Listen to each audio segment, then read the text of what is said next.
ဣဇရမစာအခန်းကြီး1အငယ်1မှ4ယေရမိဆင့်ဆိုသောထာဝရဘုရား၏အမိန့်တော်ကိုပြည့်စုံစေခြင်းငှါပေရသိရှင်ဘုရင်ကုရုနန်းစံပထမနှစ်တွင်ထာဝရဘုရားနှိုးဆော်တော်မူသောအားဖြင့်ထိုရှင်ဘုရင်သည်အမိန့်တော်စာကိုထုတ်ပြီးလျှင်ပေရသိနိုင်ငံအရပ်ရပ်တို့၌ကြော်ငြာစေ၍ပေရသိရှင်ဘုရင်ကုရုမင်းမိန့်တော်မူသည်ကားကောင်းကင်ဘုံ၏အရှင်ဘုရားသခင်ထာဝရဘုရားသည်မြေကြီးပေါ်မှတိုင်းနိုင်ငံရှိသမျှတို့ကိုငါအားပေးတော်မူသည်ဖြစ်၍ယူဒပြည်ယေရုရှလင်မြို့၌အိမ်တော်ကိုငါတည်ဆောက်ရမည်အကြောင်းမှားထားတော်မူပြီတင်တို့တွင်အဘယ်သူသည်ဘုရားသခင်၏လူဖြစ်သည်။ထိုသူနှင့်အတူဘုရားသခင်ရှိတော်မူပါစေသော။ယူဒပြည်ယေရုရှလင်မြို့သို့တွား၍ဣဒရေလအမျိုး၏ဘုရားသခင်ထာဝရဘုရား၏အိမ်တော်ကိုတည်ဆောက်စေ။ယေရုရှလင်မြို့၌ရှိတော်မူသောဘုရားသည်ဘုရားသခင်ဖြစ်တော်မူ၏။ဘုရားသခင်၏လူတဲခိုရာအရပ်ရပ်၌နေသောသူတို့သည်ယေရုရှလင်မြို့မှရှိတော်မူသောဘုရားသခင်၏အိမ်တော်အဖို့အလိုလိုလှူသောအလှူမှတပါရွှေငွေဥစ္စာတရိษံနှင့်မဆစေဟုမိန့်တော်မူ၏အငယ်9မှ17ထိုအခါယူဒအဆွေမျိုးနှင့်ဗင်ယမင်အဆွေအမျိုးသူကြီးများယေဘရဟိတ်လေဝိသားများနှင့်တကွာဘုရားသခင်နှိုးဆော်တော်မူသောသူအပေါင်းတို့သည်ယေရုရှလင်မြို့၌ရှိတော်မူသောထာဝရဘုရား၏အိမ်တော်ကိုတည်ဆောက်ခြင်းငှါထကြ၏အိမ်နီးချင်းရှိသမျှတို့သည်အလိုလိုလှူသောအလှူမှတပါ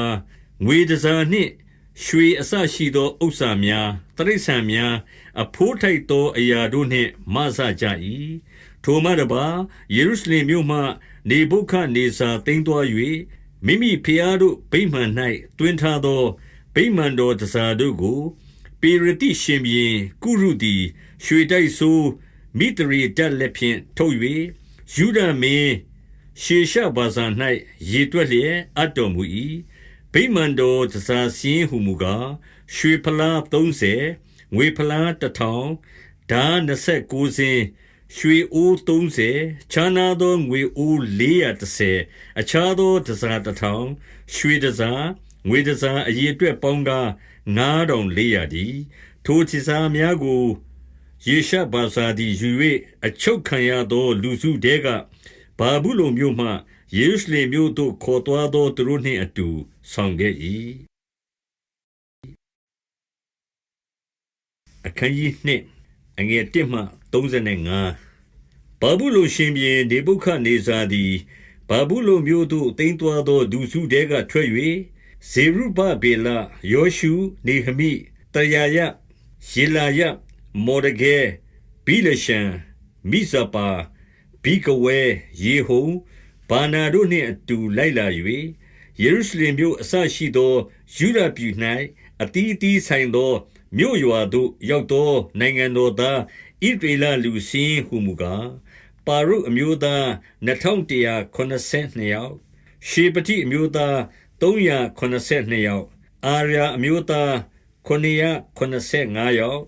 ပါဟမောဘအမျိုးယောရှုယွာဘအမျိုးသား2812ယောက်အေလံအမျိုးသား1254ယောက်ဇတုအမျိုးသား945ယောက်ဇက်ကဲအမျိုးသား960ဗာနိအမျိုးသား642ယောက်ဘေဖဲအမျိုးသား623ယောက်အာဇဂတ်အမျိုးသား1222ယောက်အဒေါနိကံအမျိုးသား666ယောက်ဘိကဝဲအမျိုးသား2056ယောက်အာဒိန်အမျိုးသား454ယောက်ဟေဇကိနှင့်အာတာအမျိုးသား98ယောက်ဘေဇဲအမျိုးသား323ယောက်ယောယအမျိုးသား132ယောက်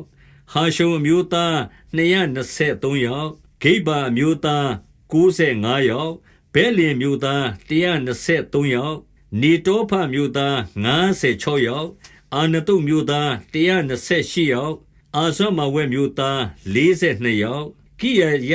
တာရိမျိုးခေဖိရမျိုးဘေရုမျိုးသား943ယောက် ယာမမြို့ဂါဘမြို့သား621ယောက်မိမ္မမြို့သား122ယောက်ဘေတလမြို့အာဣမြို့သား223ယောက်နေဘောမြို့သား52ယောက်မာဂပိတ်မြို့သား156ယောက်အခြားသောအေလံမြို့သား1254ယောက်ဟာရိမြို့သား320လောဒမြို့ဟာဒိတ်မြို့အောနောမြို့သား85ယောက်ယေရီခေါမြို့သား345ယောက်တေနာမြို့သား3630တည်းအငယ်36မှ39ယေဘရဟိတ်စင်းဟုမူကားယောရှုအမျိုးတဲကယေဒယအမျိုးသား983ယောက်ဣမေရအမျိုးသား1052ယောက်ပါရှုရအမျိုးသား1248ယောက်ဟာရိအမျိုးသား1019ယောက်တည်းအငယ်40မှ54လေဝိသားစင်းဟုမူကားဟောဒဝိအမျိုးတဲကယောရှုအမျိုးနှင့်ကာဒမေလအမျိုးသား84ယောက်တီချင်းတဲ့အာတအမျိုးသား128ယောက်တကားဆောင်အမျိုးသားဒီဟုသောရှလုံအမျိုးသားအာတာအမျိုးသားတာလမုန်အမျိုးသားအကုတ်အမျိုးသားဟတိတအမျိုးသားရှောဘေအမျိုးသားပေါင်း139ယောက်တည်းဖျားကြုံခံသူဇိဟအမျိုးသားဟာတုဖအမျိုးသားတေဘော့အမျိုးသားကေရုအမျိုးသားတေယဟအမျိုးသားပါဒုံအမျိုးသားလေဗနအမျိုးသားဟာဂဘအမျိုးသားအကုတ်အမျိုးသားဟာဂတ်အမျိုးသားရှာလမဲအမျိုးသားဟာနန်အမျိုးသားဂိဒေလအမျိုးသားဂါဟံအမျိုးသားယာယအမျိုးသားယေဇိန်အမျိုးသားနေကောဒအမျိုးသားဂမ်ဆန်အမျိုးသားဩဇအမျိုးသားပါတအမျိုးသားဘေတဲအမျိုးသားအာတနာအမျိုးသားမဟုနေအမျိုးသားနဖုသိန်အမျိုးသားပါဂဗုတ်အမျိုးသားဟာဂုပအမျိုးသားဟာရဟုရအမျိုးသားဘာဇလုအမျိုးသားမဟိဒအမျိုးသားဟာရရှအမျိုးသားဘာကုတ်အမျိုးသားတိတရအမျိုးသားတာမအမျိုးသားနေဇိအမျိုးသားဟတိဖအမျိုးသားဒီအငယ်55မှ58ရှောလမုန်၏အစီခံကျွန်တောဒဲအမျိုးသားတောဖရက်အမျိုးသားပေရုဒအမျိုးသားယာလာအမျိုးသားဒါဂုံအမျိုးသားဂိန်ဒေလအမျိုးသားရှေပတိအမျိုးသားဟာတိလအမျိုးသားပေါခရက်အမျိုးသားဇေဘိန်အမျိုးသားအာမိအမျိုးသားဒီဖျားကျွန်နှင့်ရှောလမုန်ကျွန်ပေါင်းက392ယောက်ဒီအငယ်59မှ63ထိုမှတပါဣဒရေလအမျိုးမှန်သည်မမှန်သည်ကို၎င်းမိမိတို့အဆွေအမျိုးကို၎င်းမပြနိုင်ဘဲတေလမေလမြို့တေလဟာတမြို့ခေရုမြို့အဒံမြို့ဣမေရမြို့မှထွက်သွားသောသူဟုမူကားဒေလာယအမျိုးသားတောဘိအမျိုးသားနေကောဒအမျိုးသားပေါင်း652ယောက်တည်းယေဘရဟိတ်အမျိုးတဲကဟဗယအမျိုးသားကောဇအမျိုးသားဂိလပြည်သားဘာစီလဲတမီတယောက်နှင့်စုံဖက်၍ရောက်ခမအမိကိုရသောဘာစီလဲအမျိုးသားတို့သည်စရင်ဝင်သောလူစုတွင်မိမိတို့စရင်ကိုရှာ၍မတွေ့သောကြောင့်အမျိုးမစစ်ယေဘရဟိတ်အရာကိုမခံရကြဥရေနှင့်သူမိန်ပါသောယေဘရဟိတ်မပေါ်မီတိုင်အောင်သူတို့သည်အလွန်တန်ရှင်းသောအရာတို့ကိုမစားရဟုပြည်အုပ်မင်းစီရင်၏အငယ်64မှ80ပရိသတ်ပေါင်းက42,360တည်းထိုမှတပါကျွန်ယောက်ျားကျွန်မိန်းမပေါင်း9,339ယောက်တည်ချင်းတဲ့ယောက်ျားမိန်းမပေါင်း200မြင်းပေါင်း936စီးလားပေါင်း245စီးကလုတ်ပေါင်း435စီးမြေပေါင်း6,920တည်းအဆွေအမျိုးတကြီးအချို့တို့သည်ယေရုရှလင်မြို့ဗိမာန်တော်သို့ရောက်သောအခါဗိမာန်တော်ကိုမိမိနေရာ၌တည်ဆောက်ခြင်းဟာတတ်နိုင်သမျှအတိုင်းအလိုလိုလှူ၍ရွှေဒင်္ဂါ6,100 ငွေအခွက်9000ယစ်ပရောဟိတ်အဝတ်အစုံတရာကိုဗန္တာတော်ထဲသို့တွင်ကြ၏ထိုသို့ယစ်ပရောဟိတ်လေဝိသားတာမညလူအချို့တည်ခြင်းသည်တကားဆောင်ဖျားကျွန်တို့သည်မိမိတို့နေရာမြို့ရွာတို့၌၎င်းဣဒေလပြည်သူပြည်သားအပေါင်းတို့သည်မိမိတို့နေရာမြို့ရွာတို့၌၎င်းနေရာကျကြ၏အခန်းကြီး3အငယ်1မှ5တတမလရောက်မှမြို့ရွာအရရ၌နေသောဣဒေလအမျိုးသားလူအပေါင်းတို့သည်ယေရုရှလင်မြို့သို့တညီတညွတ်ထီလာ၍စုဝေးကြ၏ထိုအခါယောဇတက်သားယောရှုနှင့်သူ၏ညီကိုယေပရောဟိတ်များရှာလတေလသားဇေရုဘဗေလနှင့်သူ၏ညီကိုများတို့သည်ထ၍ဘုရားသခင်၏လူမောရှေရေးထားသောပညတ္တိကျမ်းစာ၌ပါသည့်အတိုင်းမိရှုရာရစ်တို့ကိုပူဇော်လိုသောငါဣဒေလအမျိုး၏ဘုရားသခင်ရစ်ပလင်ကို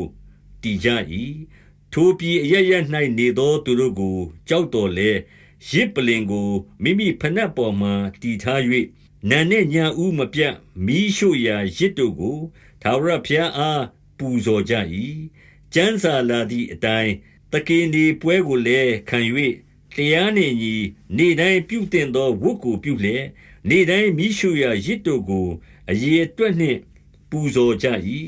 ထိုနောက်မှအမြဲပူဇော်ရသောရစ်လက်ဇန်းနေ့၌၎င်းထာဝရဘုရားဖို့တန်ရှင်းစေသောဓမ္မပွဲနေ့၌၎င်းပူဇော်ရသောရစ်ထာဝရဘုရားအားအလိုလိုပူဇော်တကာကိုဆောင်ခဲ့သောသူအသီးသီးအဖို့ပူဇော်ရသောရစ်တို့ကိုပူဇော်လျက်နေကြ၏အငယ်6မှ9ဗိမာန်တော်တိုက်မြစ်ကိုမချသေးတော်လေ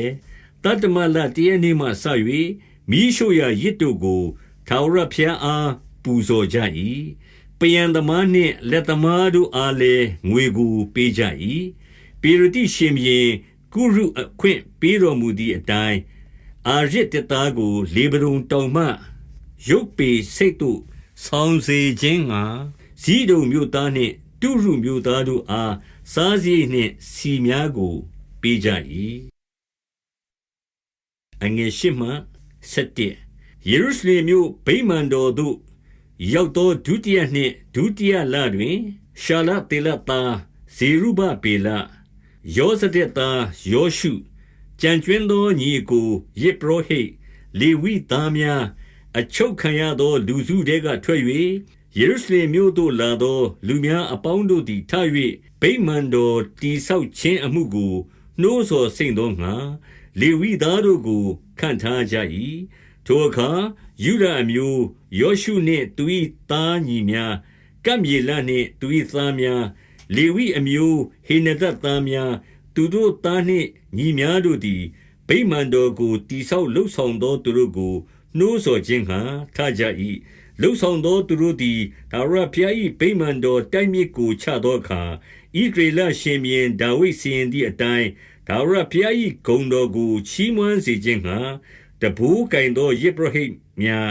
ခွက်ခွင်းကင်သောလေဝိအမျိုးအာသသားများတို့ကိုခန့်ထားကြ၏ထာဝရဘုရားသည်ကောင်းမြတ်တော်မူ၏ဣသရေလအမျိုး၌ပြတော်မူသောကရုဏာတော်အစဉ်အမြဲတည်ပါသည်ဟု၍ဂုဏ်တော်ကိုချီးမွမ်းလျက်ကျေးဇူးတော်ကိုဝန်ခံလျက်အတန်ပြန်၍အလှဲ့လှဲ့တည်ခြင်းဆိုကြ၏ဗိမာန်တော်တိုက်မြစ်ကိုချရသောကြောင့်လူအပေါင်းတို့သည်ထာဝရဘုရား၏ဂုဏ်တော်ကိုချီးမွမ်းလျက်ကြီးသောအတန်နှင့်ကြွေးကြော်ကြ၏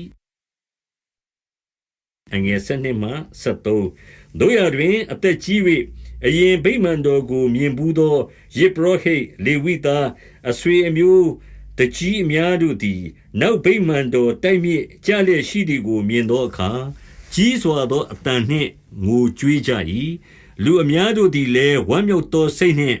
ကြွေးကြော်ကြ၏ထိုသို့ပြုသောကြွေးကြော်သံနှင့်ငိုကြွေးသံကိုကြားသောသူတို့သည်ပိုင်းခြား၍မသိနိုင်ကြလူများတို့သည်ကြီးစွာသောအတန်နှင့်ကြွေးကြော်သောကြောင့်ဝေးသောအရပ်၌ကြားရလေ၏အခန်းကြီး4အငယ်1မှ6တိမ်တွားခြင်းကိုခံရသောအမျိုးသားတို့သည် ဒေလအမျိုး၏ဘုရားသခင်ထာဝရဘုရားအဖို့ဗိမာန်တော်ကိုတည်ကြသည်ဟုယုဒအမျိုးနှင့်ဗင်္ယာမိန်အမျိုး၏ရန်သူတို့သည်ကြားလျှင်ဇေရုဗဗေလနှင့်အဆွေအမျိုးတကြီးတို့ထံသို့လာ၍ငါတို့သည်တင်တို့ထံ၌တဲခိုပြရစေ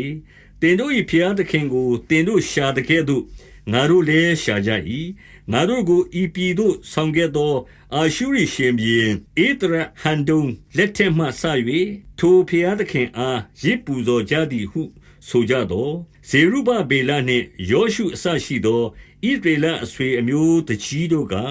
ငါတို့၏ဘုရားသခင်ဖို့ဗိမာန်တော်တည်ခြင်းအမှုကိုတင်တို့သည်ငါတို့နှင့်ဝိုင်း၍မလုပ်ရ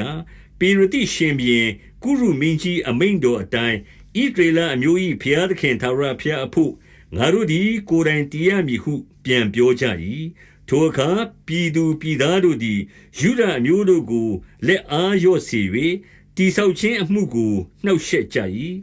ယုဒအမျိုးသားတို့၏အကြံကိုဖျက်ဆီးခြင်းငှာပေရတိရှင်ဘုရင်ကုရုလက်ထက်ကာလပတ်လုံးမှသည်ပေရတိရှင်ဘုရင်ဒါရိလက်ထက်တိုင်အောင်ရှေ့နေတို့ကိုငှား၍ထားကြ၏အာရွှေရုနန်းထိုင်စကယုဒပြည်သူယေရုရှလင်မြို့သားတို့၌အပြစ်တင်သောလွှာစာကိုပေးလိုက်ကြ၏အငယ်9မှ17အာတဇေရစ်လက်ထက်၌ဘိရှလံမိတရီဒတ်တပေလက်နှင့်အခြားသောအပေါင်းဖော်တို့သည်ရှုရိဘာသာစကားနှင့်ရေးသောလွှာစာကိုပေရတိရှင်ဘုရင်အာတဇေရစ်ထံသို့ပေးလိုက်ကြ၏စာတိုက်ဆိုးယေဟုန်နှင့်မြို့စီ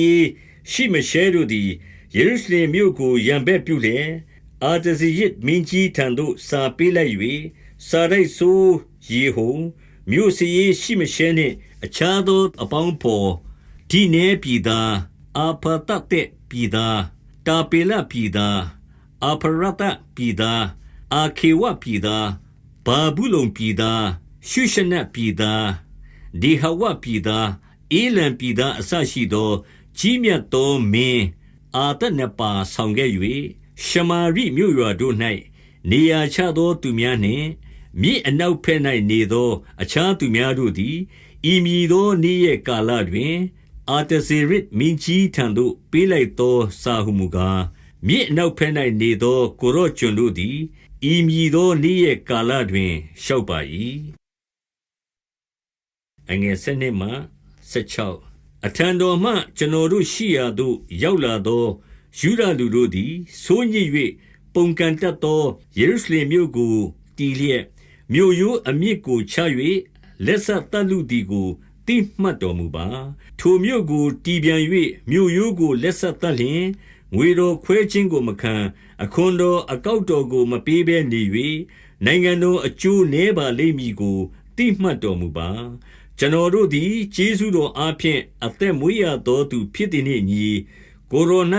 ဘုန်းတော်ရော့ချောင်းကိုကြည့်၍မနေသင့်သောကြောင့်ဘိုးတော်ဘေးတော်တို့၏မှတ်စာကိုစစ်ကြောတော်မူမည်အကြောင်းဤလျှောက်စာကိုပေးလိုက်ပါ၏ယေရုရှလင်မြို့သည်ပုန်ကန်တတ်သောမြို့ရှင်မြင်းအကျိုးနှင့်နိုင်ငံတော်အကျိုးစီးပွားကိုဖျက်ဆီးတတ်သောမြို့ဖြစ်ဖူး၍ရှေးကာလ၌မြို့ထဲမှပုန်ကန်သောအကြံကိုအစဉ်ပြုစုသောကြောင့်အတိုက်ဖြက်ခံရပါသည့်အကြောင်းအရာများကိုထိုမှတ်စာ၌တွေ့၍တည်တော်မူပါလိမ့်မည်ထိုမြို့ကိုတည်ပြန်၍မြို့ရိုးကိုလက်ဆက်တတ်လျင်ကိုယ်တော်သည်မြစ်အနောက်ဘက်၌အစိုးရတော်မမူကြောင်းကိုကျွန်တော်တို့လျှောက်ထားပါသည်ဟုစာ၌ပါတည်း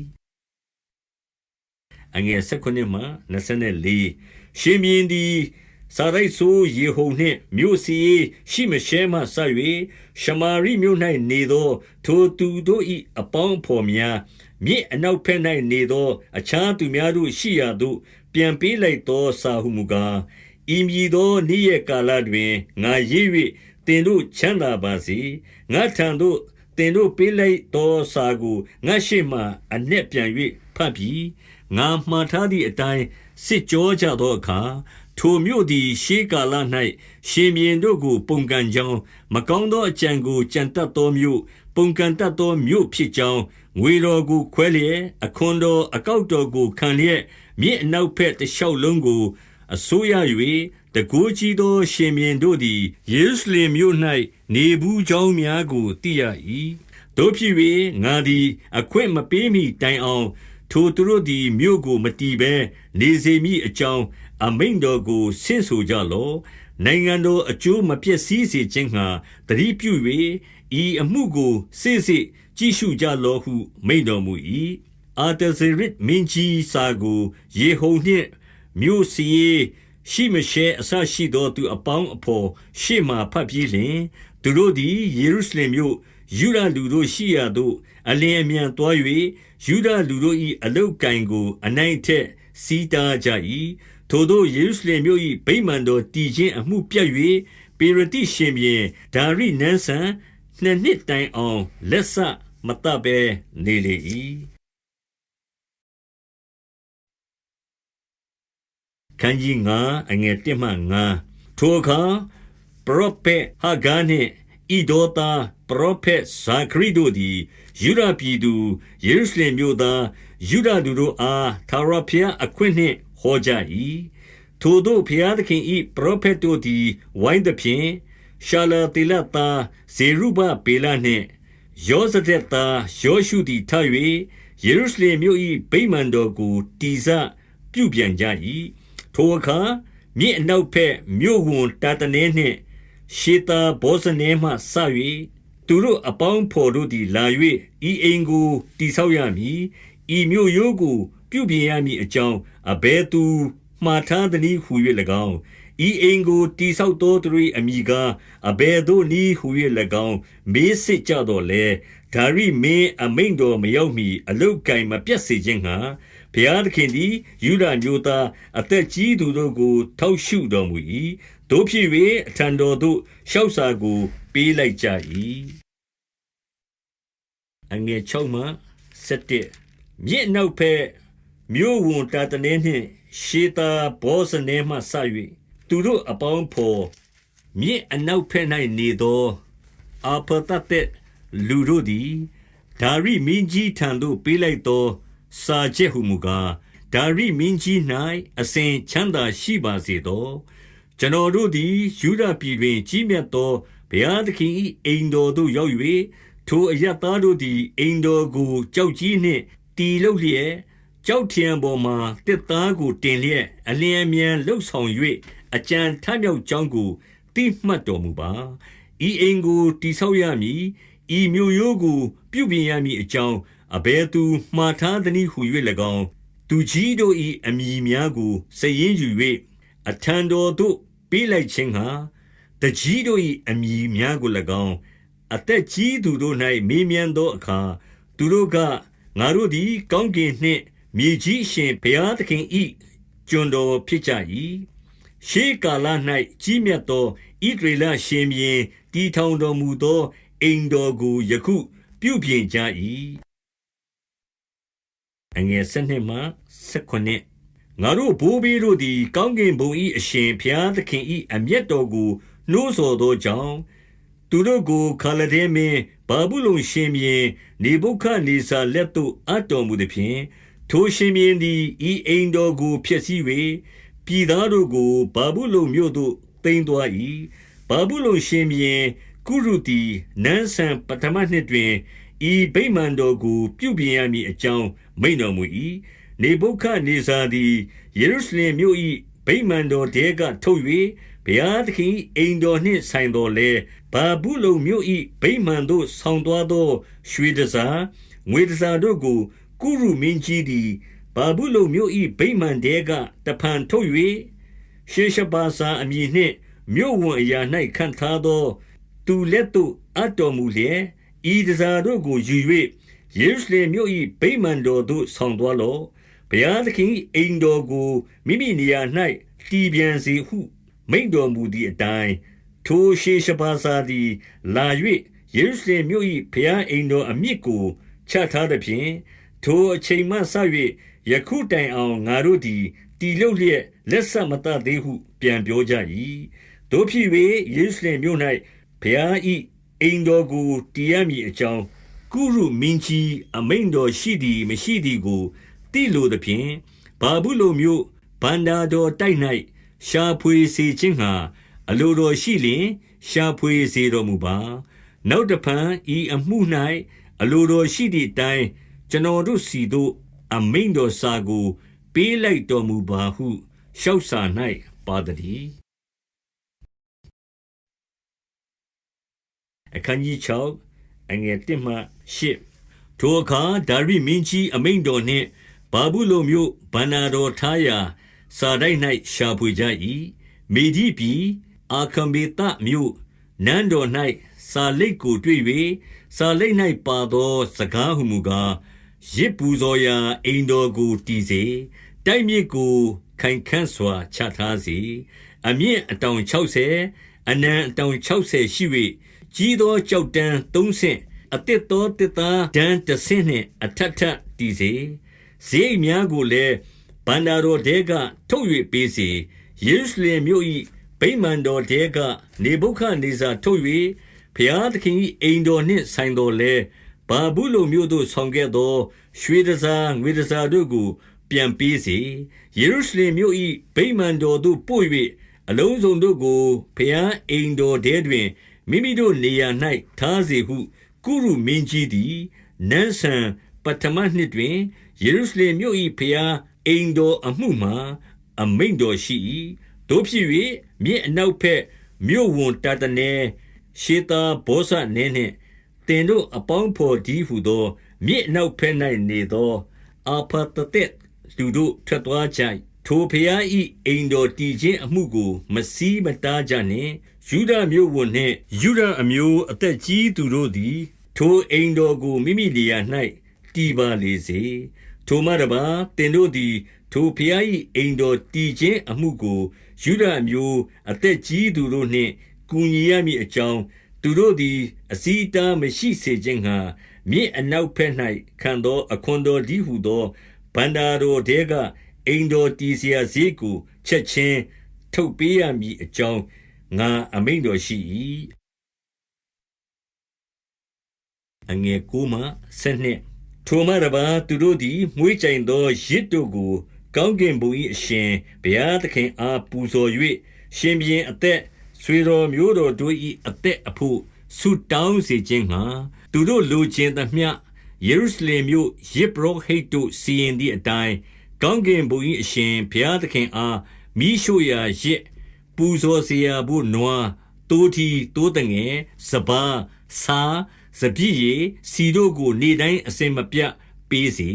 ၎င်းသည်အကျဉ်သူသည်ဤအမိန့်တော်ကိုညှင်းဆန်လျင်ထိုသူ၏အိမ်မှတစ်တိုင်ကိုနှုတ်ယူ၍စိုက်ပြီးမှသူကိုလဲဆွဲချစေသူအိမ်ကိုလည်းနောက်ချေးပုံဖြစ်စေဟုငါအမိန့်တော်ရှိ၏ယေရုရှလင်မြို့၏ဘုရားအိမ်တော်ကိုကျိုးပဲ့ပျက်စီးစေခြင်းငှာပြုသောရှင်ဘုရင်နှင့်ဆင်းရဲသားအပေါင်းတို့ကိုထိုအရပ်၌နာမတော်တည်စေသောဘုရားသခင်သည်ဖျက်ဆီးတော်မူပါစေသောငါဒါရိသည်အမိန့်တော်ကိုပေး၏အမိန့်တော်အတိုင်းအလျင်အမြန်ပြုစေဟုပေးလိုက်တည်းအငယ်73မှ22ထိုအခါဒါရိမင်းကြီးပေးလိုက်သောအမိန့်တော်အတိုင်းမြစ်နောက်ဖက်မြို့ဝန်တာတနဲရှေတာဘောဇနဲနှင့်သူတို့အပေါင်းဖော်တို့သည်အလျင်အမြန်ပြုကြ၏ယူဒအမျိုးအသက်ကြီးသူတို့သည်တည်ဆောက်၍ပရောဖက်ဟဂဲနှင့်ဣဒေါသားဇာခရိဟောသောအဖျင်အကြံထမြောက်ကြ၏ဣဒရေလအမျိုး၏ဘုရားသခင်အမိန့်တော်နှင့်ပေရတိရှင်ဘုရင်ကုရုမင်းဒါရိမင်းအမိန့်တော်အတိုင်းတည်ဆောက်၍လက်ဆက်တတ်ကြ၏ဒါရိမင်းကြီးနန်းဆန်6နှစ်အာဒလ3ရက်နေ့တွင်အိမ်တော်သည်ပြီးပြည့်စုံ၏ဣဒရေလအမျိုးသားယစ်ပရောဟိတ်လေဝိသားအစရှိသောတိမ်တွားခြင်းကိုခံမှုသောအမျိုးသားချင်းရှိသမျှတို့သည်ဘုရားသခင်အိမ်တော်ကိုဝမ်းမြောက်သောစိတ်နှင့်အနုမောဒနာပွဲကိုခံကြ၏ထိုအိမ်တော်၏အနုမောဒနာပွဲတွင်နွား100တိုးထီး200တိုးတငယ်400ကို၎င်းဣဒရေလအမျိုး12မျိုးအလိုက်အမျိုးသားအပေါင်းတို့၏အပြစ်ဖြေရာရစ်တီးဟုသောစိတ်ထီး12ကောင်ကို၎င်းရစ်ပူဇော်ကြ၏မောရှေကျမ်းစာ၌ပါသည့်တိုင် ယေရုရှလင်မြို့၌ဖျားဝတ်ကိုပြုစေခြင်းငှါယေဘရဟိအသီးအသီးတို့ကို၎င်းတင်းဖွဲ့သောလေဝိသားတို့ကို၎င်းခန့်ထားကြ၏တိမ်သွာခြင်းကိုခံရသောအမျိုးသားတို့သည်ပထမလ14ရက်နေ့တွင်ပတ္တခါပွဲကိုလည်းခံကြ၏ယေဘရဟိနှင့်လေဝိသားတို့သည်တညီတညွတ်တီကိုတန့်ရှင်းစေ၍အလုံးစုံတို့သည်တန့်ရှင်းသဖြင့်မိမိတို့အဖို့မှဆ၍ပေါက်ဖော်ခြင်းယေဘရဟိတို့အဖို့နှင့်တိမ်သွာခြင်းကိုခံရသောအမျိုးသားအပေါင်းတို့အဖို့ပတ္တခါတိုးတငယ်ကိုတတ်ကြ၏တိမ်သွာခြင်းကိုခံသောလူစုတဲကထွက်လာသောဣသရေလအမျိုးသားများဣသရေလအမျိုး၏ဘုရားသခင်ထာဝရဘုရားကိုရှာလိုသောငှါတပါးအမျိုးသားနေရာအရပ်အညစ်အကြေးကိုပယ်ရှားသောသူများအပေါင်းတို့သည်ပတ္တခါပွဲကိုစား၍ခொနည်းပတ်လုံးဝမ်းမြောက်သောစိတ်နှင့်အဇုမပွဲကိုလည်းခံကြ၏အကြောင်းမူကားထာဝရဘုရားသည်ဝမ်းမြောက်သောအခွင့်ကိုပေးတော်မူ၏ဣသရေလအမျိုး၏ဘုရားသခင်ဗိမာန်တော်တည်ဆောက်ခြင်းအမှုမှာအာရှုရိရှင်ဘုရင်မဆာမည်အကြောင်းစိတ်နှလုံးတော်ကိုသူတို့ဘက်သို့ကူးစေတော်မူ၏ခန်းကြီး9အငယ်1မှ10ထိုနောက်ပေရတိရှင်ဘုရင်အာတဇေရစ်လက်ထက်၌ယေဘရဟိအကြီးအာယုန်ဧလဇာဖိနဟအဘိယဗုကိဩဇိဇေရဟိမေရယုတ်အာဇရိအာမရိအဟိတုဇာတုရှလုံဟိလခိအာဇရိစရယာတို့မှဆင်းသက်တော်သူဣသရေလအမျိုး၏ဘုရားသခင်ထာဝရဘုရားပေးတော်မူသောမောရှေ၏ပညတ္တိကျမ်းစာကိုလက်ကျက်သောဆရာဖြစ်သောသူဧဇယသည်ဘာဗုလုန်မြို့မှထွက်သွား၏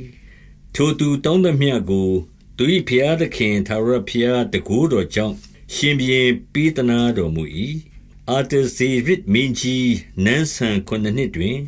အချို့သောဣသရေလအမျိုးသားယေဘရဟိလေဝိသားတီချင်းတဲ့တကားဆောင်ဖျားကျွန်တို့သည်လည်းယေရုရှလင်မြို့သို့လိုက်သွားကြ၏ရှင်ဘုရင်နန်းဆန်9နှစ်ပြင်စမလတွင်ဧဇယသည်ယေရုရှလင်မြို့သို့ရောက်လေ၏ပထမလတရက်နေ့တွင်ဘာဗုလုန်မြို့မှထွက်၍ပြင်စမလတရက်နေ့တွင်မိမိဘုရားသခင်တန်ခိုးကျေးဇူးတော်ကြောင့်ယေရုရှလင်မြို့သို့ရောက်လေ၏အကြောင်းမူကားဧဇယသည်ထာဝရဘုရား၏တရားတော်ကိုစစ်ဆေးစောင့်ရှောက်ခြင်းငှါ၎င်းစီရင်ထုံးဖွဲ့တော်မူချက်တို့ကိုဣသရေလအမျိုး၌တွင်တင်ခြင်းငှါ၎င်းသဘောကျသောသူဖြစ်၏အငယ်7မှ19ထာဝရဘုရား၏ပညတ်စကားနှင့်ဣသရေလအမျိုး၌ထုံးဖွဲ့တော်မူချက်တို့ကိုလက်ကျက်သောဆရာယေဘရဟိဧဇယအားအာတဇေရစ်မင်းကြီးပေးတော်မူသောအမိန့်တော်စာချက်ဟုမူကားဘုရင်တို့၏ဘုရင်အာတဇေရစ်သည်ကောင်းကင်ဘုံ၏ရှင်ဘုရားသခင်တရားကျမ်းတတ်ဆရာယေဘရဟိဧဇယ၌ခတ်သိမ်းသောမင်္ဂလာဖြစ်စေသောဟု၍ဤမည်သောကာလတွင်မှာလိုက်၏ငါနိုင်ငံ၌ရှိသောဣသရေလအမျိုးသားယေဘရဟိလေဝိသားတို့တွင်ယေရုရှလင်မြို့သို့ကိုလိုလျောက်တွားခြင်းသောသူရှိသမျှတို့သည်တင်နှင့်တူလိုက်တော်ရမည်အကြောင်းငါအမိန့်တော်ရှိ၏အကြောင်းမူကားတင်၏ဘုရားသခင်တရားကိုတင်လက်ကျက်သည့်အတိုင်းယူရပြည်ယေရုရှလင်မြို့၌တရားအမှုများကိုမေးမြန်းစစ်ဆေးစေခြင်းငှါ၎င်းယေရုရှလင်မြို့မှာကျင်းဝတ်တော်မူသောဣသရေလအမျိုး၏ဘုရားသခင်အားရှင်ဘုရင်နှင့်အတွင်းဝန်တို့သည်ကြည်ညိုသောစိတ်နှင့်ပူဇော်သောရွှေငွေနှင့်တကွာဣသရေလအမျိုးသားယေဘရဟိတ်တို့သည်ယေရုရှလင်မြို့၏ဘုရားအိမ်တော်အဖို့အလိုလိုလှူ၍ဘာဗုလုန်ပြည်၌တင်ရနိုင်သမျှသောရွှေငွေကိုဆောင်သွားစေခြင်းငှါ၎င်းရှင်ဘုရင်နှင့်အတွင်းဝန်9ပါးစေလွှတ်၏ထိုငွေကိုယူပြီးလျှင်နွားတိုးထီတိုးတငယ်နှင့်တကွာဘောဇဉ်ပူဇော်တကာတွန်းလောင်းရာပူဇော်တကာတို့ကိုအလျင်အမြန်ဝယ်၍ယေရုရှလင်မြို့၌ရှိသောတင်တို့၏ဘုရားအိမ်တော်ရစ်ပလင်ပေါ်မှပူဇော်ရမည်အငယ်18မှ26 ကြံကျွင်းသောရွှေငွေကိုတင်နှင့်တင့်ညီအကူတို့ပြုကျင်သမျှအတိုင်းတင်တို့၏ဖျားသခင်အလိုတော်နှင့်အညီပြုလော့တင်၏ဖျားအိမ်တော်ဝတ်ပြုเสียဖို့တင်၌အပ်ပေးသောတစားများကိုလည်းယေရုရှလင်မြို့၏ဖျားသခင်ရှေ့တော်တွင်တူထားလော့တင်၏ဖျားသခင်အိမ်တော်အဖို့လူသေးသောအရာဝယ်သင့်သမျှတို့ကိုဗန္တာတော်ထဲကထုတ်၍ဝယ်လော့ကောင်းကင်ဘုံ၏အရှင်ဖျားသခင်တရားကိုလေ့ကျက်သောဆရာယေဘရဟိအေးစရာတောင်းသမျှအတိုင်းငွေအခွက်1000ဂျုံဆန်900တရားစပြည့်ရည်ဘတ်တရားစီဘတ်တရားနှင့်တကွစားမီမြမဆိုမြစ်အနောက်ဖက်၌နေသောအခွန်ဝန်အပေါင်းတို့သည်အလင်းအမြန်ပေးရမည်အကြောင်းငါရှင်ဘုရင်အာတဇေရစ်အမိန့်တော်ရှိ၏ကောင်းကင်ဘုံ၏အရှင်ဘုရားသခင်မှားထားတော်မူသမျှအတိုင်းထိုဘုရားသခင်၏အိမ်တော်အဖို့ကြိုးစား၍လှုပ်ဆောင်စေရှင်ဘုရင်နှင့်ဆွေတော်မျိုးတော်အပေါ်သို့အဘယ်ကြောင့်အမျက်တော်တက်ရောက်ရမည်နည်းထိုမှတပါယေဘရဟိလေဝိသားတီချင်းတဲ့တကားဆောင်ဘုရားကျွန်ဘုရားသခင်၏အိမ်တော်အမှုဆောင်တစုံတယောက်၌မျှငွေတော်ကိုမခွဲစေနှင့်အခွန်တော်အကောက်တော်ကိုမခံမယူစေနှင့်ဟုငါမှားလိုက်၏တင်အေးစရာသည်လည်းတင်၏ဘုရားသခင်တရားကိုနားလေသောမြစ်အနောက်ဖက်သားအပေါင်းတို့တွင်တရားမှုကိုစီရင်စေခြင်းငှာ၎င်းမတိသောသူတို့ကိုတွင်တင်စေခြင်းငှာ၎င်းမင်းများတရားသူကြီးများကိုတင်၏ဘုရားသခင်ဉာဏ်နှင့်တင်ပြည့်စုံသည့်အတိုင်းခံထားလော့တင်၏ဘုရားသခင်တရားနှင့်ရှင်ဘုရင်အမိန့်တော်ကိုညှင်းဆန်သောသူမည်သည်ကားအတေတတ်ခြင်းနှင်ထုတ်ခြင်းဥစ္စာသိမ်းယူခြင်းထောင်ထဲမှလှောင်ချခြင်းဒီဟုသောရာဇဝတ်တစုံတစ်ခုကိုအလင်းအမြန်ခံစေဟုအမိန့်တော်စာ၌ပါတည်းအငယ်29မှ28ယေရုရှလင်မြို့၏ဗိမာန်တော်ကိုတင့်တယ်စေမည်အကြံကိုရှင်ဘုရင်စိတ်နှလုံးထဲသို့သွင်းပေးတော်မူထသောရှင်ဘုရင်ရှိအတွင်းဝန်များဘူမင်းများရှိမှငါအားအခွင့်ပေးတော်မူသောဘိုးဘေးတို့၏ဘုရားသခင်ထာဝရဘုရားသည်မင်္ဂလာရှိတော်မူစေတည်းထိုတို့ငါ၏ဘုရားသခင်ထာဝရဘုရားတကူတော်ကြောင့်ငါသည်ခွန်အားရှိ၍ငါနှင့်တူလိုက်တော်ရသောဣသရေလအမျိုးအကြီးအကဲတို့ကိုစုဝေးစေ၏အခန်းကြီး၈အငယ်1မှ14အာတေဇရစ်မင်းကြီးလက်ထက်၌ငါနှင့်တူဘာဘူးလုံမြို့မှထွက်သွားသောသူအဆွေအမျိုးတကြီးတို့၏သားစဉ်မြေးဆက်စည်ရင်ဟုမူကားဖိနဟတ်အမျိုးဂေရရှုံဣတမာအမျိုးဒံယေလဒါဝိဒ်အမျိုးဟတ္တုရှေခနိအမျိုးဖာရုတ်အနွယ်တဲကဇာခရိနှင့်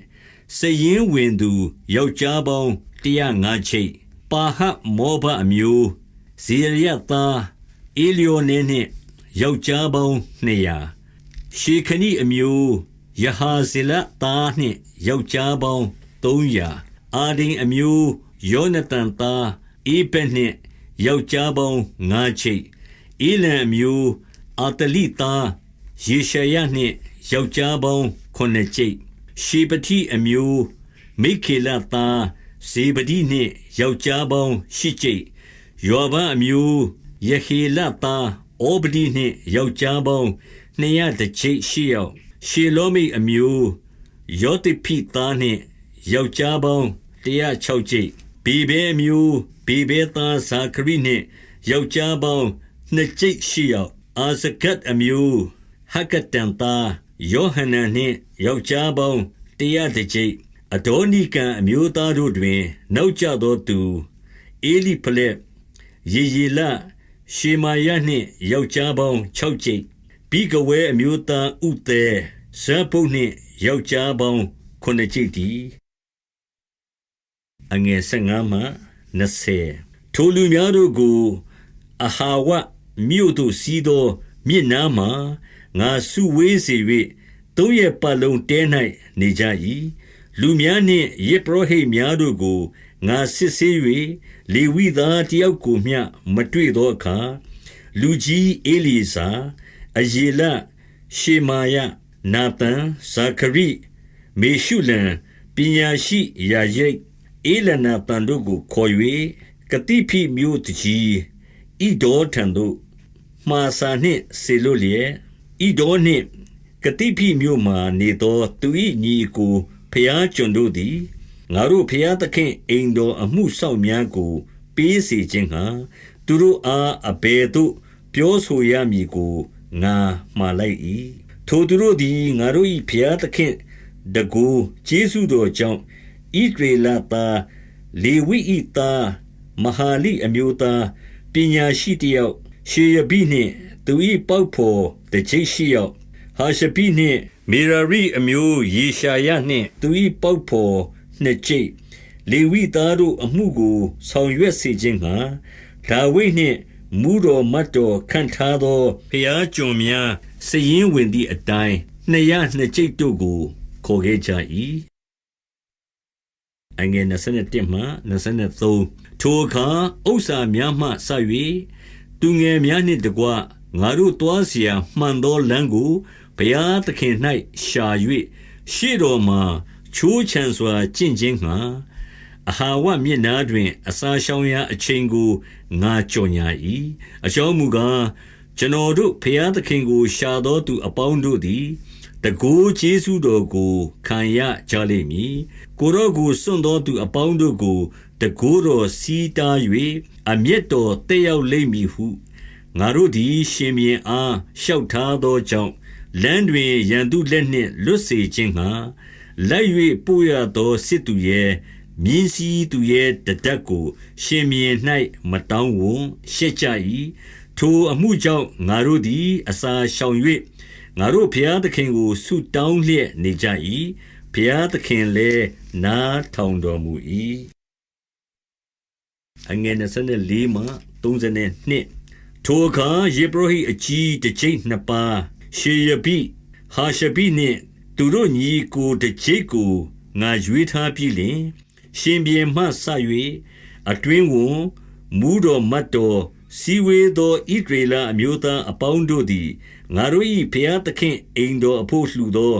ပူဇော်တက္ကာရွှေငွေတစားဒီဟုသောငွေအခွက်6000ငါးပိတ်တာငွေတစားအခွက်1000ရွှေအခွက်1000ရွှေဒင်းကား1000အချိန်ရှိသောရွှေအင်တုံ20ရွှေနှင့်အမျှမြတ်သောရွှေကြေးဝါစစ်ဖလားနှလုံးတို့ကိုငါချိန်၍အလျက်တင်တို့သည်သာရဖျားအဖို့တန့်ရှင်းကြ၏ဤတစားတို့သည်လည်းတန့်ရှင်းသောတစားဖြစ်ကြ၏ဤငွေနှင့်ဤရွှေသည်လည်းဘိုးဘေးတို့၏ဘုရားသခင်သာရဖျားအားကြည်ညိုသောစိတ်နှင့်လှူသောရွှေငွေဖြစ်၏ယေရုရှလင်မြို့သာရဖျား၏အိမ်တော်အခန်းတို့တွင်ယေဘရဟိအကြီးလေဝိသားဣသရေလအဆွေအမျိုးသူကြီးတို့ရှေ့မှမချိန်မီတိုင်အောင်ကြည့်ရှုစောင့်ရှောက်ကြလောဟုမှားထား၏ထိုတို့ချိန်သောရွှေငွေတစားတို့ကိုယေရုရှလင်မြို့ငါတို့၏ဘုရားသခင်အိမ်တော်သို့ပို့ဆောင်ခြင်းငှာယေဘရဟိနှင့်လေဝိသားတို့သည်ခံယူကြ၏ပထမလ12ရက်နေ့တွင်ငါတို့သည်အဟာဝမြစ်မှထွက်၍ယေရုရှလင်မြို့သို့ခရီးသွားကြ၏လမ်းနား၌ချောင်း၍နေသောရန်သူလက်မှငါတို့၏ဘုရားသခင်တန်ခိုးတော်ကြောင့်လွတ်လျက်ယေရုရှလင်မြို့သို့ရောက်၍3ရက်နေကြ၏အငယ်33မှ36စတုထနေ့တွင်ငါတို့ဘုရားသခင်၏အိမ်တော်၌ဖိနဟတ်သားဧလဇာနှင့်လေဝိအမျိုးယောရှုသားယောဇပတ်ဗေနွိသားနောဒိတို့သည်ဝိုင်း၍ကြည့်ရှုလျက်ဥရိသားယေဘရဟိမေရမုတ်သည်ထိုရွှေငွေတစားရှိသမျှတို့ကိုရေတွက်ချိန်တွယ်၍တနေ့ချင်းတွင်အချိန်ပေါင်းကိုမှတ်သားလေ၏တိမ်တွားခြင်းကိုခံရသောလူစုတဲကထွက်လာသောသူတို့သည်လည်းဣဒရေလအမျိုးများတို့အဖို့နွား32ကောင် တိုးဒီ96ကောင်တိုးတငယ်89ကောင်အပြစ်ဖြေရာရစ်ဖို့စိတ်12ကောင်တို့ကိုဣဒရေလအမျိုး၏ဘုရားသခင်ထာဝရဘုရားအားမိရှုရာရစ်ကိုပူဇော်ကြ၏ရှင်ဘုရင်အမိန့်တော်အမှားတော်တို့ကို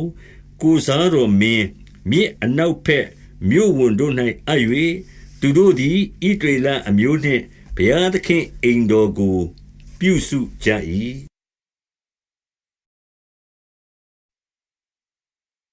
ခန်းကြီးကိုအငယ်1မှ4ထိုအမှုပြီးမှအကြီးအကဲတို့သည်ငါထံသို့လာ၍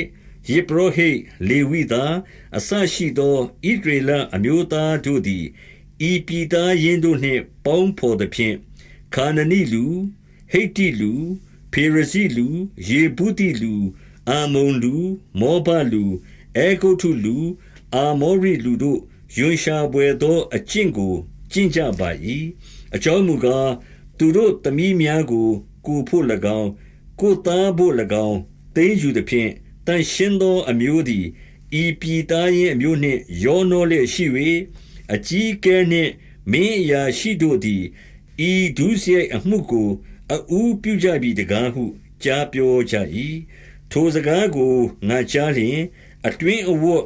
ပြင်အဝတ်ကိုဆုပ်၍သပင်နှင့်မုတ်ဆိတ်ကိုနှုတ်ပစ်လျက်မိန်မောတွေဝေလျက်ထိုင်နေ၏ထိုအခါဣဒရေလအမျိုး၏ဘုရားသခင်ထာဝရဘုရားအမိန့်တော်ကိုကြောက်ရွံ့သောသူအပေါင်းတို့သည်တိမ်သွာခြင်းကိုခံရသောသူတို့ပြစ်မှားသောအပြစ်ကြောင့်ငါထံမှစီဝေး၍ညဥ်ရန်ရစ်ပူဇော်ချိန်တိုင်အောင်ငါသည်မိန်မောတွေဝေလျက်နေ၏အငယ်9မှအငယ်9ညဥ်ရန်ရစ်ပူဇော်ချိန်တွင်စိတ်ပြေရာမှထ၍အတွင်းအဝတ်ပြင်အဝတ်ကိုဆုပ်ပြီးလျင်ဒူးထောက်၍ငါ၏ဘုရားသခင်ထာဝရဘုရားထံတော်သို့လက်ဝါးတို့ကိုဖြန့်လျက်အိုအကျွန်ုပ်ဘုရားသခင်ကိုယ်တော်သို့မမျှော်မကြည့်ဝံ့ရှက်ကြောက်၍မျက်နာနေပါ၏အကျွန်ုပ်ဘုရားသခင်အကျွန်ုပ်တို့ပြုမိသောဒုစရိုက်တို့သည်အကျွန်ုပ်တို့ခေါင်းပေါ်မှအထက်ထက်လွှမ်းမိုး၍ကြီးစွာသောအပြစ်သည်မိုးကောင်းကင်သို့မှီပါ၏ဘိုးဘေးလက်ထက်မှဆ၍ယနေ့တိုင်အောင်အလွန်ပြစ်မှားပါပြီကိုအပြစ်ကြောင့်ရှင်ဘုရင်နှင့်ယေဘရဟိတ်မှဆ၍အကျွန်ုပ်တို့သည်ယနေ့တိုင်အောင်ခံတကဲ့သို့တပါးမျိုးသားရှင်ဘုရင်လက်သို့အပ်ခြင်းအသေးသက်ခြင်းတိမ်သွာခြင်းလူရဲ့ခြင်းမျက်နာပြက်ခြင်းကိုခံရပါ၏ယခုခဏတွင်ကျွန်ုပ်တို့၏ဘုရားသခင်ထာဝရဘုရားသည်အကျွန်ုပ်တို့ကိုဘေးမဲ့လွှတ်၍ကြံကျွင်းစေလျက်တန်ရှင်းသောဌာနတော်၌ဆွဲထားသောတစို့ကိုပေးတော်မူသောကျေးဇူးတော်ကြီးလှပါ၏အကျွန်ုပ်တို့ဘုရားသခင်သည်အကျွန်ုပ်တို့မျက်စိကိုလင်းစေ၍အကျွန်ုပ်တို့ကျွန်ခံနေရာ၌အသက်ရှူပြန်ရသောအခွင့်ကိုပေးတော်မူပြီးအကျွန်ုပ်တို့သည်ကျွန်ခံလျက်နေရပါ၏ထိုတို့ကျွန်ခံလျက်နေရတော်လဲအကျွန်ုပ်တို့၏ဘုရားသခင်သည်စွန့်ပစ်တော်မမူအကျွန်ုပ်တို့အသက်လွတ်ခြင်းငှာ၎င်းအကျွန်ုပ်တို့ဘုရားသခင်အိမ်တော်ကိုထူထောင်၍ပြိုပြစ်ရာတို့ကိုပြုပြင်ခြင်းငှာ၎င်းယူဒပြည်ယေရုရှလင်မြို့၌ခိုလုံရာအရက်ကိုအကျွန်ုပ်အားပေးခြင်းငှာ၎င်းပေရတိရှင်ဘုရင်တို့သည်အကျွန်ုပ်တို့၌ကျေးဇူးပြုခြင်းသောစေတနာစိတ်ကိုပေးသနာတော်မူပြီအငယ်30မှ15ယခုလည်းအိုအကျွန်ုပ်တို့၏ဘုရားသခင်ဤသို့ပြုမိပြီးမှအဘယ်သို့ရှောက်ရပါမည်နည်းကိုရောကတင်တို့တွား၍သိယူလက်တန်သောပြည်သည်ပြည်သူပြည်သားတို့အညစ်အကြေးကြောင့်ညစ်ညူးသောပြည်ဖြစ်၏တပြည်လုံးကိုယွန်ရှာပွဲအမှုတို့နှင့်ပြည့်စေကြပြီတို့ဖြစ်၍တင်တို့သမီးကိုသူတို့သားအားမပေးစားကြနှင့်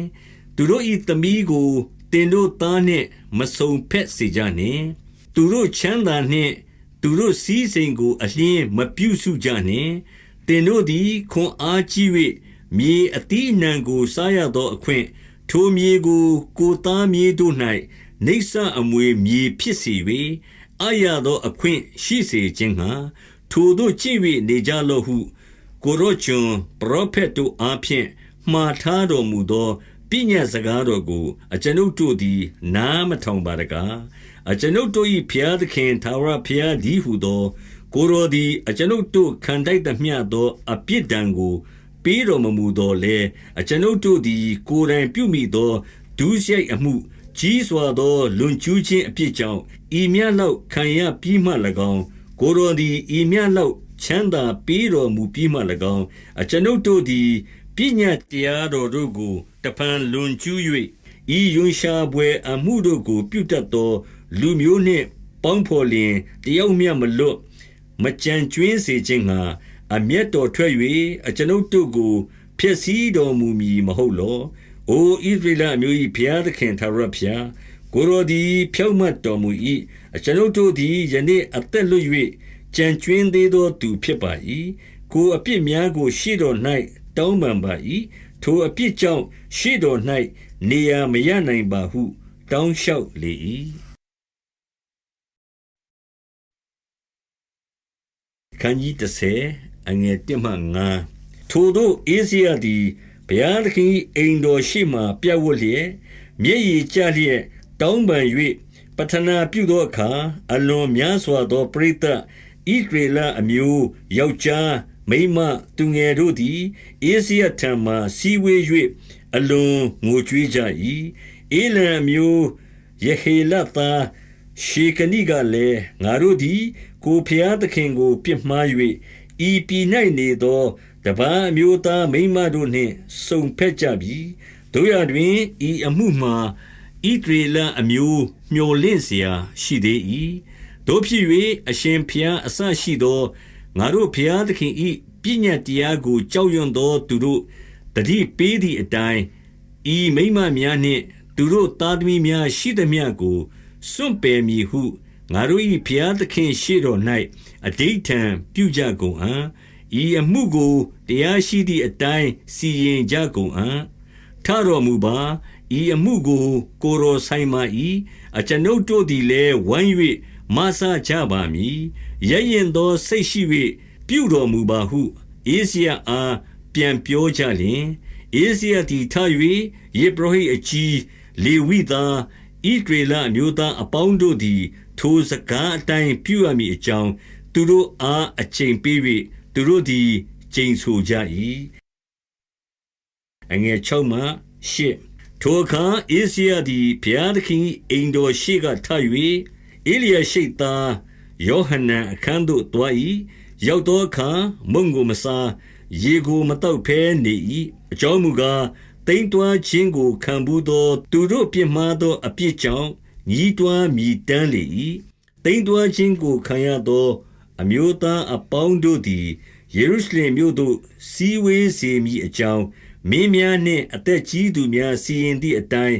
သုံးရက်အတွင်းတွင်မရောက်သောသူမည်ဒီကားတိမ်တွားခြင်းအမျိုးသားပရိသတ်ထဲက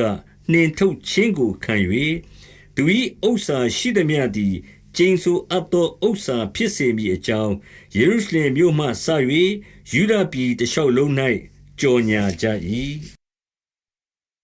အငယ်9မှ14ယူဒအမျိုးနှင့်ဗင်္ယာမိန်အမျိုးသားယောက်ျားအပေါင်းတို့သည်သုံးရက်အတွင်းတွင်ယေရုရှလင်မြို့မှစီဝေး၍နဝမလအရက်20တွင်လူအပေါင်းတို့သည်ထိုအမှုကြောင့်၎င်းတီးထန်စွာမိုးရွာသောကြောင့်၎င်းတုန်လှုပ်လျက်ဘုရားသခင်၏အိမ်တော်ဦးရှိမှထိုင်နေကြ၏ထိုအခါယေဘရဟိအေဇိယသည်ထ၍တင်တို့သည်ပြစ်မှားကြပြီဣသရေလအမျိုး၌အပြစ်လေးစေခြင်းဟာတပါးမျိုးသားမိန်းမတို့နှင့်စုံဖက်ကြပြီတကားတို့ဖြစ်၍ဘိုးဘေးတို့၏ဘုရားသခင်ထာဝရဘုရားအားတောင်းပန်ကြလော့အလိုတော်အတိုင်းပြုလျက်ဤပြည်သားတို့နှင့်၎င်းတပါးမျိုးသားမိန်းမတို့နှင့်၎င်းကွာကြလော့ဟုသူတို့အားဆို၏ပရိသတ်အပေါင်းတို့ကလည်းကိုယ်တော်မိန့်တော်မူသည့်အတိုင်းအကျွန်ုပ်တို့သည်ပြုပါမည်တို့ရတွင်လူအများရှိပါ၏တီးထန်စွာမိုးရွာသောကာလဖြစ်ပါ၏အကျွန်ုပ်တို့သည်အိမ်ပြင်မှမရက်မနေနိုင်ပါဤအမှုသည်တရက်နှစ်ရက်တွင်ပြီးနိုင်သောအမှုမဟုတ်ပါပြစ်မှားသောသူအများရှိပါ၏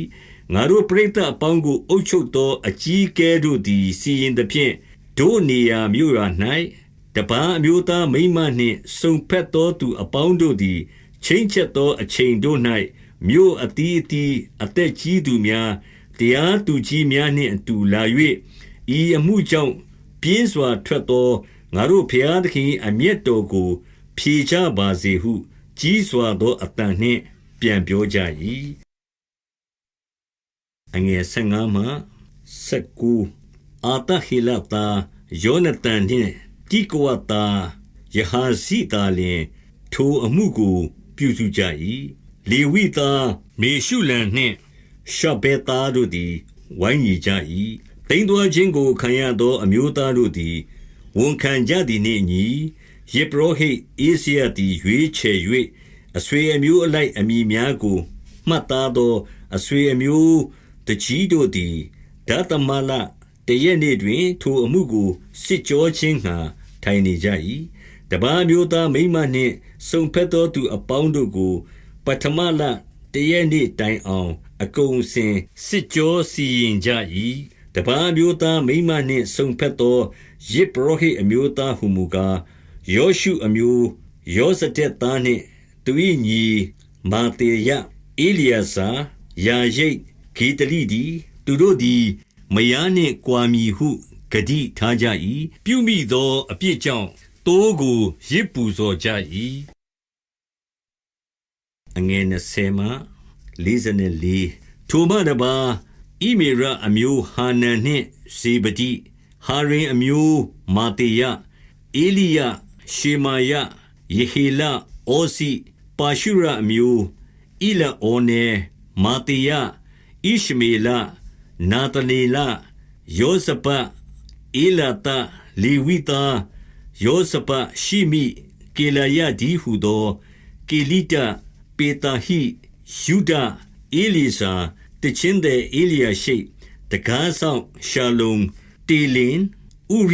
ရိဣဒေလအမျိုးတဲကပါရုအမျိုးယာမိယေစီမာလခိမြာမိန်အေလာစာမာလခိယဘေနယအေလံအမျိုးမတ္တနိဇာခရိယေဟေလအာဗဒိယေရမုတ်အေလျာဇတုအမျိုးအေလီဩနေအေလျာရှိမတ္တနိယေရမုတ်ဇာဘအာဇိဇဘေဘဲအမျိုးယောဟနန်ဟာနနိဇဗေအာတလေဗာနိအမျိုးမေရှုလမလုတ်အဒါယာယာရှုရှာလယာမုတ်ပါဟတ်မောဘအမျိုးအာဒနခိလာလဘေနယမာတေယမတိနဘေဇလေလဘေနွိမနာရှေဟာရင်အမျိုးအေလျာဇာဣရှိယမာလခိရှေမာယရှိမောင်ဗင်ယမိန်မန်လုတ်ရှေမရိဟာရှုံအမျိုးမတနေမတတဇာဘအေလိဖလက်ယေယမဲ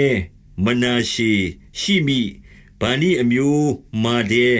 အာမယံဝေလဘေနာယပေဒီခေလုဝါနိမေရမုတ်အေလျာရှိမတ္တနိမတ္တနေယာသောထိုမတပါဗာနိဘိနွိရှိမိရှေလမိနာတန်အဒါယမာခနဒီဘေယာရှေယာယေအာဇရှေလရှေလမိရှေမရိရှာလုံအာမရိယောတနေဘောအမျိုးယေယေလမတ္တိတိဇာဘဇေပိနယာဒောယောလဘေနယတိဤသူအပေါင်းတို့သည်